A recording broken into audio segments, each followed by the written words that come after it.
இந்த உலகத்தோட 50 மிகப்பெரிய பேரரசுகள்ல 41வது இடத்துல இருக்க பேரரசு தான் சோங்காய் பேரரசு. இதோட தலைநகரம் கேவோ.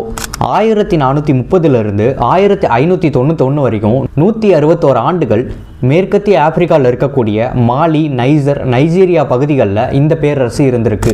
மன்னர் சுன்னி அலியால் தோற்றுவிக்கப்பட்ட இந்த பேரரசு 19 மன்னர்களால் ஆட்சி செய்யப்பட்டிருக்கு. தங்கம், உப்பு, யானை தந்தம், அது மட்டும் இல்லாமல் அடிமைகளை மற்ற நாடுகளுக்கு விற்கிறது தான் இவங்களோட பொருளாதாரத்துக்கு உதவி இருக்கு.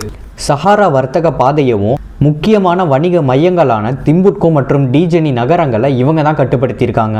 மன்னர் முதலாம் ஆஸ்கிய முகமதோட ஆட்சி காலத்தில் தான் இந்த பேரரசு அதோட அதிகபட்ச பரப்பளவு அடைஞ்சிருக்கு. அவரோட ஆட்சி காலத்தில் இராணுவத்தில் மட்டும் 50,000க்கும் மேற்பட்ட இராணுவ வீரர்கள் பணிபுரிஞ்சிருக்காங்க. மக்கள் தொகையில் 1 கோடிக்கும் மேற்பட்ட மக்கள் வாழ்ந்திருக்காங்க.